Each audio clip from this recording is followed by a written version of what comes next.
Next up at UFC Vegas 91, we have a spectacular main event. We have two young prospects, undefeated, meeting in the middle of the octagon to determine who is the best prospect on the planet, to determine who is going to get the next title shot.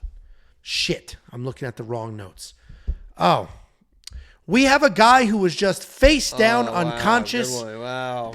Taking on a gentleman who hasn't won a fight in 4 years in the main event of UFC Vegas 91. We have Matheus Nicolau, 19-3 overall, 4-1 in his last 5 because he was viciously knocked out by Brandon Royval in his last fight. Taking on Alex Perez, 24-8 overall, 2-3 in his last 5, but he is coming off a very gutsy loss to Muhammad Mokaev. While I did just shit on the fact that this is the main event, and I firmly believe this should not be this is not a good main event.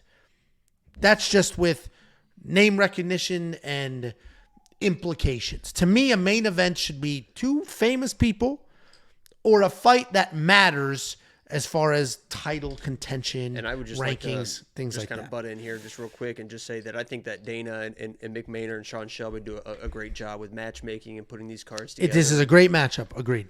And I think they do great work. And that's what I was going to say. Not all that other. What I was going to say is, while I'm sort of trashing the fact that this is the main event, this should be a very fun fight. This fight should be exciting because we just saw Alex Perez dog fight Muhammad Mokaev. He could have won that fight. If he threw his hands a little more and didn't just wait to defend wrestling, he actually could have won that fight. But he was coming off a long layoff, and he went out there, he did his best, he defended some takedowns, didn't let his hands go the way that he should. Overall, Alex Perez is a pretty good striker. He's got good low kicks, solid wrestling. His low kicks are so devastating that his last win, which it has been a while. I don't even know if my youngest was walking the last time that Alex Perez won a fight. But he did win that fight with leg kicks. He's got Jose Aldo style leg kicks in there. Throws solid combinations. He'll finish those exchanges with those leg kicks. Takedown defense is impressive at 82%. And he is coming off of that loss to Muhammad Mokaev, but he gained more from that. He gained more in that loss than Muhammad did in a win. He's taking on Matheus Nicolau. While he was just knocked out and did just lose to Brandon Royval, two things. One, Matheus Nicolau is a very good, very clean technical striker. Insanely technical. And two, Brandon Royval just showed us how good he is. So all of a sudden that loss does look just a little bit better. Matheus Nicolau is also a very competent grappler. He's got 10 takedowns and 8 UFC wins. 2 of those takedowns were against Manel Kape, who was supposed to be his opponent. This matchup was supposed to be Matheus Nicolau versus Manel Kape in a rematch. The reality is, and it was supposed to be, I think they were trying to show off Manel Kape there. But what ended up happening is Manel Kape dropped, so then Alex Perez stepped in. And that's how we ended up here. The reality is, this is a fun fight. This should be exciting. It should be some good back and forth. I don't know if there'll be a finish, but if there is one, it'll be later. 3rd round, 4th round, something like that. I do think Nicolau wins this fight.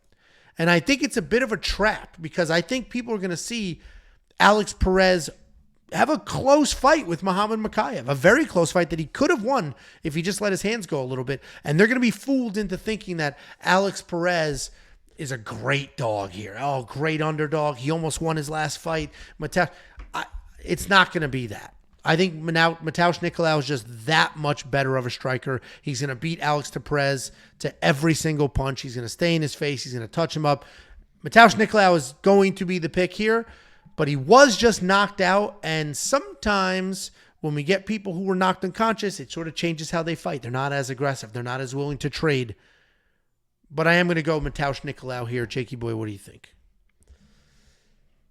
My prediction, by the way, the Pacers were at 15 with 7 minutes to go. They're feeling really good about this. But my prediction for this fight is, and I just got done applauding the matchmaking. It's tough, but I think this fight's going to be fucking boring. Yeah. because Matheus Nicolau is and I'm a big Nicolau fan. I mean, I was saying for a long time, for a lot of his fights, he's good enough to be a champion. I still think he's good enough to be a champion. He's a very good counter striker, and he will go all in on being a counter striker. And the one time he really didn't go all in on being a counter striker, he got a little aggressive against Brandon Royval, and he paid for it. So I have to imagine in this fight, he is not going to abandon the counter striking, which he is very good at. But what he also is even better at is honestly the wrestling and the grappling. He is a better grappler, I think, than he is a striker. So even if Alex Perez comes in and wants to get these takedowns that he probably wants to get, he's going to run into some issues. Good takedown offense and good sweeps and scrambles from Nicolau. So honestly, if this turns into a grappling affair, I think Nicolau's going to be live for a finish. If this is mostly just striking and Alex Perez can't really get the entries, but he's pressuring and Nicolau is using his footwork and not really doing anything on striking, I think this fight could be very, very close. And Nicolau's not a guy that just kind of, Miles Turner's just on fucking fire right now. We're up 20 at this point. It's crazy. Oh, but then you should definitely keep mentioning it. I'm very excited, Angela. And Pacers are my number one team for my whole life. But Nicolau is the better fighter here. It's probably going to be boring unless there's grappling involved, but he is a tough guy to trust, especially after the knockout like Angelo mentioned. I think he's going to go back to his very conservative ways, and if he's in a tight round, it's not like this guy's doing extra at the end of rounds to try to win rounds. He's just good with being this counter striker, this low volume guy. So he's going to be my pick. I think he's the better fighter everywhere in this fight, but when these rounds start adding up, we might get in a situation where we're in the 4th or 5th round and we're like, did Nicolau win those first 2 rounds? That type of fight. So I'm going Nicolau here, but he's a hard guy to trust. Yeah. Yeah, I get it. The knockout, guys coming off of bad knockouts like that are tricky because it literally might change how he fights. To your point, he might turn into a wrestler. And we just watched Alex Perez have some solid wrestling defense against Muhammad Mokaev. And then all of a sudden we have Matheus Nicolau shooting takedowns that look desperate, even if they're not, and the judges aren't going to love that. So I agree with basically everything you said. Matheus Nicolau should be better everywhere. Smart guy. Should be better everywhere, but all of a sudden he was knocked out, doesn't want to deal with that again. He might be fighting a little differently. But Jacob and I are both on the Matheus Nicolau side, minus 181. I don't necessarily love those odds, but I don't love Perez either as a dog. DraftKings, $8,700, $7,500. It's tricky because it is a 25-minute fight, so you typically want some exposure. They're also flyweights, where you typically want exposure as well because it's going to be back and forth. There should be takedowns on both sides. Like, it should be high-scoring, fast-paced kind of fight. Jacob thinks this could be potentially boring. I think boring as fuck. Alex Perez will bring the fight. Alex Perez should come forward and bring but it doesn't the fight. matter. Nicolau just circles away, and he does it for as long as he wants. Just footworks away, circles away. Oh, my God, Hallie with a 3. The Pacers are up fucking 23 points now. Holy shit. Yeah, congratulations. Well, Pacers in 5, motherfuckers. DraftKings-wise, it is going to take a little bit of a longer look, and if you want a more detailed breakdown on the DraftKings stuff, check out Premium Membership. It's only $10 for an entire month.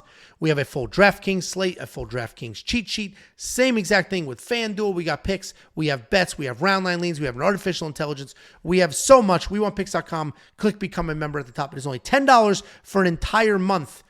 And here's a closer look at some of the tools. The line movement tracker, opening odds, current odds, win probability, win percentage for every single fighter on every single card. You're going to get the detailed data, metrics, and analytics, 38 columns of information. This is up right now, ready to go for this card. And that includes the new matchup with the Gabe Green replacement. You're going to get the best DraftKings ownership projections in the game, 3.26% margin of error for UFC 300. That means we beat out Awesemo, Roto Grinders. We beat out these massive DFS companies that have hundreds of millions of dollars behind them. Smoke them all. That's going to be preloaded into the DraftKings optimizer that will build lineups for you.